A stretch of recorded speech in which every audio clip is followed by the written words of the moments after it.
Okay, let's graph y equals sine x. So if I make a table of values, x and y, and I choose x values, I want 0 and I want 90 degrees, so pi over 2. Rarely do I do half fractions.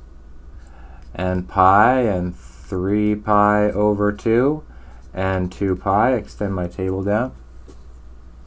And I know that if I'm doing sine of my first x value and I'm doing sine of 0, well, sine of 0, what is sine of 0? Okay, 0, what is 0? 0, well, we sine angles, so we're sining 0, an angle of 0 on the STC graph. And what's the definition of sine? Well, sine theta is the y value of the unit circle. So what is the y value of the point on the unit circle at 0 degrees or 0 radians? And the y value of the point 1, 0 has a y value of 0. So I get a value of 0. Now I did that all first by hands and monkey movements, so you guys would get a better idea of how it all works in your heads, but I'll do it on a graph now. So let's get the unit circle on there, and I'm going to mark 0 and I'm going to mark pi, and I'm going to get pi to be a denominator that I'm working with, so over 2, usually 2 pi over 2, so pi over 2 and 3 pi over 2. And then I'm going to put all the points on 2 pi, which would be 4 pi over 2, but whatever. And then I'm going to put all 4 points on the unit circle, and I'm going to label all of the points. So the first point is 1, 0. The top point is 0, 1. The left point is -1, 0. And the bottom point at 3 pi over 2 is 0, -1. Notice the points on the x-axis have y values of 0, and the points on the y-axis have x values of 0. So now I can just work around my table of values. I know from our definitions that sine theta is equal to the y value. So redoing the theory on when x is equal to 0 in the table of values. Well, x is my angle, and I have my definition sine theta is y, so I know y is going to be the y value of the unit circle, and the y value at 0 degrees, I'm going to circle 0 degrees in my unit circle. I'm going to put my terminal arm in that direction. The sine of 0 is the y value of the point, which has a y value of 0, and that's why we put 0 into the table of values. So what would the sine of pi over 2? Well, I'm going to circle pi over 2, and I'm going to put an arrow, a terminal arm in that direction, and I'm going to circle that point. And I know from my definition that sine theta is the y value of the unit circle, therefore it's 1. And now I can just look at all the y values. At pi, it's 0. At 3 pi over 2, it's -1. And at 2 pi again, it circles around to be 0 again. So I'm going to draw this graph. I'm going to do it much smaller in the notes. It's drawn much larger. So 4 squares by 4 squares is how we draw sine. And the points, so we go from 0 to pi to 2 pi. And the points go 1, starting at the beginning, seen in the notes, labeled number 1. 2 at the end, at 2 pi on the x-axis, third point halfway in between, fourth point halfway in between the first 2 at the top, at a y value of 1,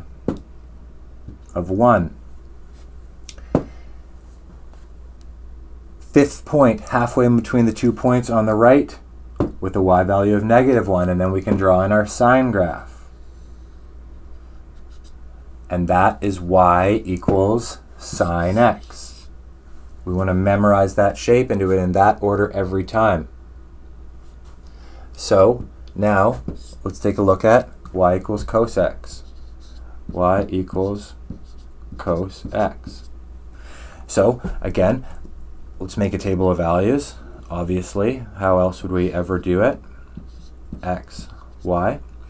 Let's go for 0, pi over 2, pi, 3 pi over 2, and 2 pi again. And let's write our definition of cosine off to the right. Cosine theta is equal to the x value of the unit circle. Let's put a box around that so we don't forget that. Cosine theta is the x value of the unit circle. Notice it's a little bit confusing because off to the left we've said cos x. Well, that x is an angle in the table of values. This theta is a theta in the definition that says that cos of any angle is the x value of the unit circle. So looking at the unit circle that we've drawn off to the right, the same one that we used for the sine graph, sine of 0. I'm going to go in blue now. So sine of 0. So, cosine of 0, our new function, cosine x. Cosine of 0. I'm going to circle the angle of 0. I'm going to put an arrow to the terminal arm. And then I know that cos 0 is the x value of the point, which is 1. Notice we're in a y column and we're listing the x value because cosine theta is the x value of the unit circle.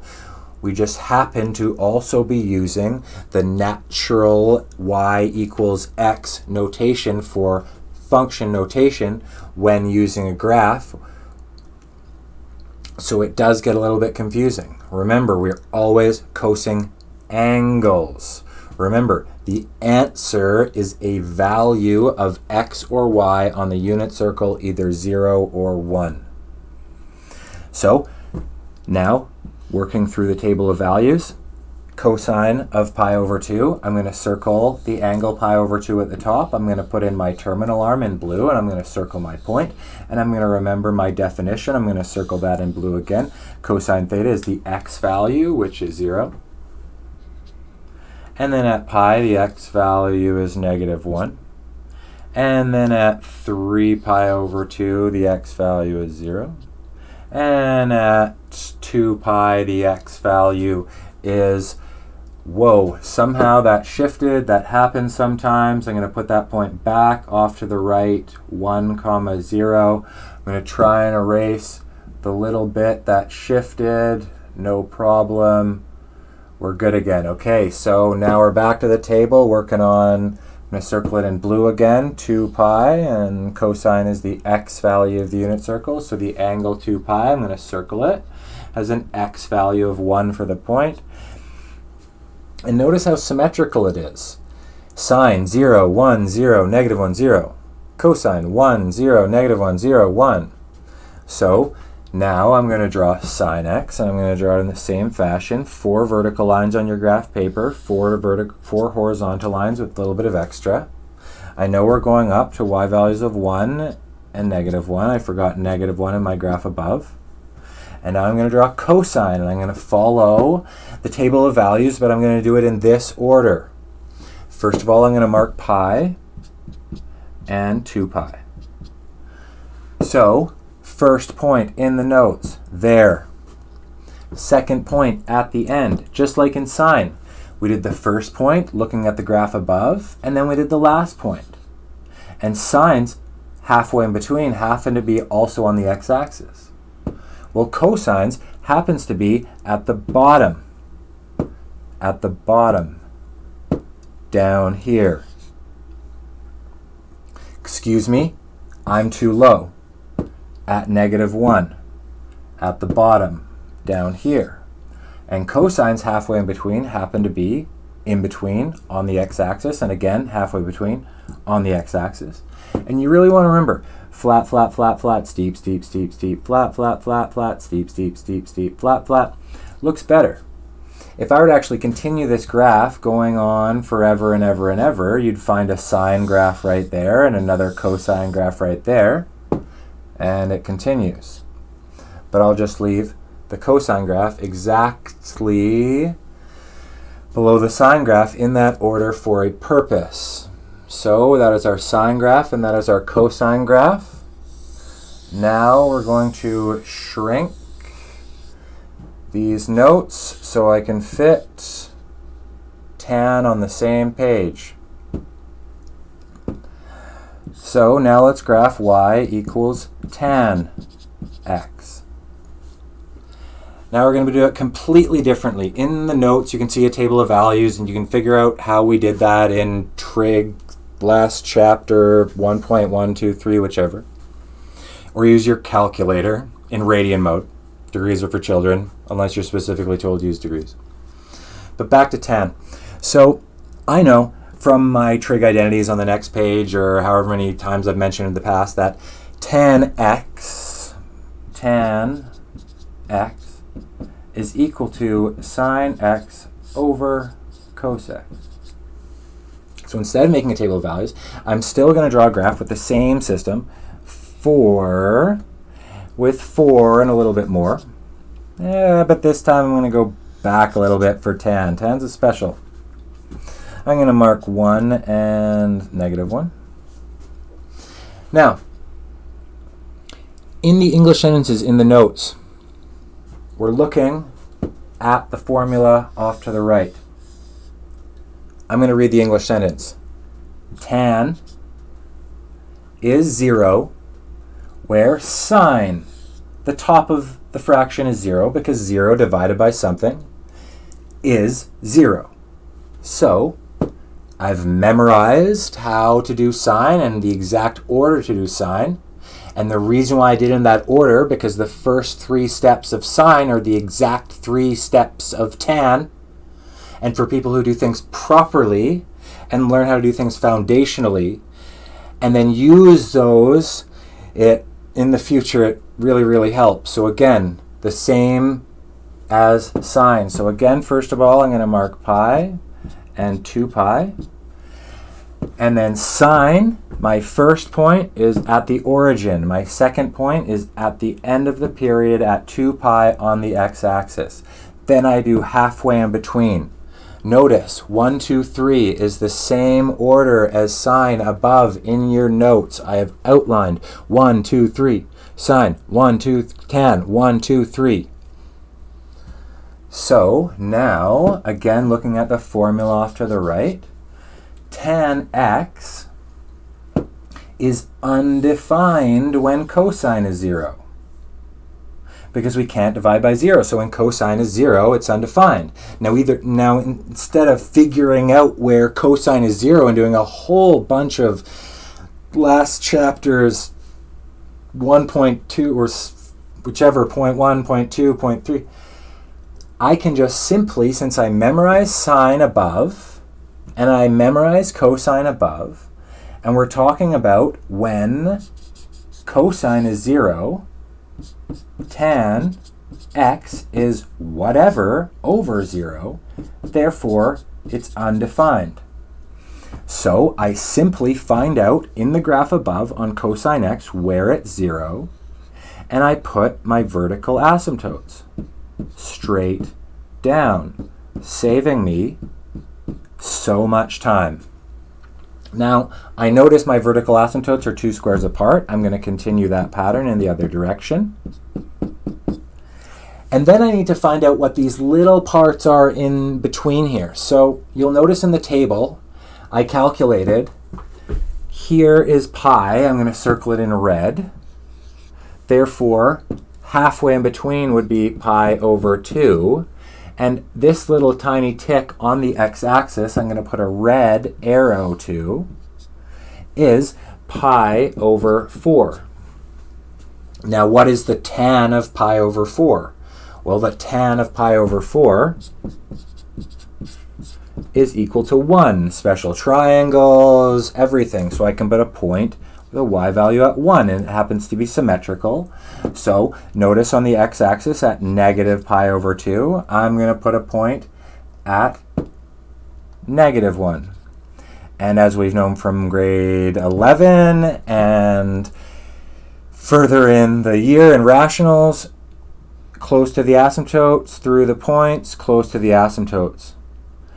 Replicate that shape in as many domains or repeated periods your teacher asks for. Notice above in big blue, sine and cosine both have a period equal to 2 pi. Their b values are 1. Now tan has a full period in pi. So tan's period is pi. The more and more you make connections like these two things, the easier it is to remember formulas and remember different steps.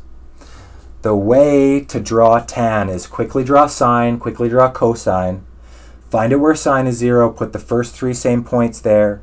Find out where cos is 0, put in the vertical asymptotes. Simply do tan of pi over 4 with a simple little special triangle in your head or on paper, whichever, and put in your point. I'm going to circle it in blue on the graph at pi over 4, comma 1, and negative pi over 4, comma negative 1, and then draw in close to the vertical asymptotes, through the point, close to the vertical asymptote. And then repeat it in as many domains as your teacher requires. We're now going to be taking sine and cosine and possibly tangent, depending on your teacher. And we're going to be moving the graphs around. We're going to be doing vertical expansions, changing their amplitude, horizontal expansions and compressions, vertical compressions as well, changing their horizontal, changing their periods.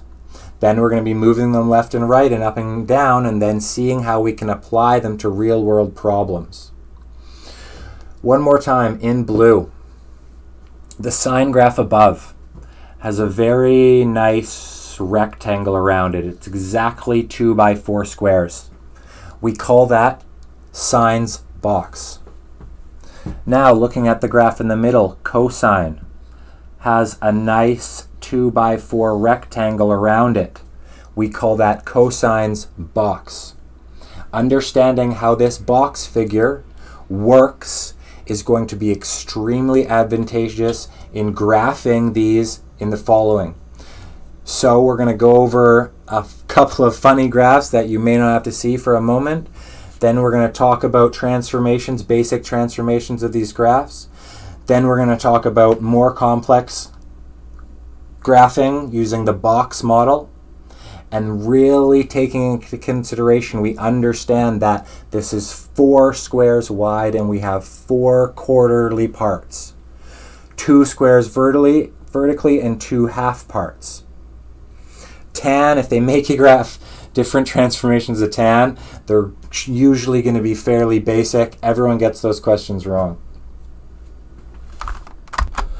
Okay, so remember, sometimes I'm going to get lazy for the purpose of perfection of the software. So now let's quickly graph cosecant x. Well, after the right, I'm going to write the definition of cosecant x. Cosecant x, cosecant, CSC, x is equal to 1 over sine x, or theta, or whichever you like. So I know that we learned in the last section that tan was undefined when cos was 0, because cos was on the bottom. But now sine is on the bottom. So that's why we get these vertical asymptotes exactly where the x-intercepts of sine are. Then, for example, if sine had a y value of 1, and we do 1 over 1, table of values, we get a point at pi over 2, comma 1. And if sine had a y value of negative 1 at 3 pi over 2, well, 1 over 1, again, table of values, is negative 1. And then from our knowledge about vertical asymptotes, close to the vertical asymptote, through the point, close to the vertical asymptote. Close to the vertical asymptote, through the point, close to the vertical asymptote. If you were in the future having to draw cosecant x, you would use the box model, which is explained in further sections, and then just simply do exactly this process. Because in big blue, cosecant has a box as well. 2x4, 4x2, however you want to think about it. So down below, let's graph secant x, and I'm going to write the definition of secant x, and secant x is equal to 1 over cos x. So we just take the cos x graph, like you can see in behind from the last section, and where cosine x has x-intercepts, that would be a cosine value of 0, and 1 divided by 0 is undefined, so that is going to be our location of our vertical asymptotes. Check out the table of values. And then when we have y values of 1 and y values of -1, 1 over 1 is 1, and 1 over -1 is -1, therefore we have invariant points at both of those locations. And then we're going to have another vertical asymptote here at the same width the other one is away. And then we're going to go close to the vertical asymptote through the point, close to the vertical asymptote. Close to the vertical asymptote through the point, close to the vertical asymptote. Close to the vertical asymptote, close to the point, however far they want you to go in your domain. Now furthermore, down below, y equals cotan x. Well, we know that cotan x is equal to 1 over tan x, one of the many definitions. But it's also equal to cosine x over sine x, the flip of what tan is equal to. So you can do it in either way you want to. You can put the first point with a table of values seen on the left. You could use 1 over tan x and use where tan x is 0. You can do cos x over sine x, which I prefer. So I'm going to put a box around that definition for cotan x. And I'm going to find out where sine is 0 and where sine is 0. I'm going to have my vertical asymptotes. So that, if you see above, I'm going to do big blue. My vertical asymptotes for sine are at 0, pi, and 2 pi. So down below in big blue, I'm going to do 3 vertical asymptotes in exactly the same location. Then I know cotan x has cosine x on the top. I'm circling it off to the right in the formula, which would make it 0 when cosine was 0. So cosine was 0 above. I'm going to do it in big blue, both points, x-intercepts, and I'm going to circle them in red. Those points are going to be the same points in big blue down below where cotan will be 0, where cosine is 0. And then back to black. As we've done before, close to the vertical asymptote, through the point, close to the vertical asymptote. Close to the vertical asymptote, through the point, close to the vertical asymptote. It's much more difficult than using 1 over tan. Tan is green and behind, but it's very odd the way, I mean, it flips, but it kind of flips and then transforms. Let's try and use cotan as cos over sine as much as possible.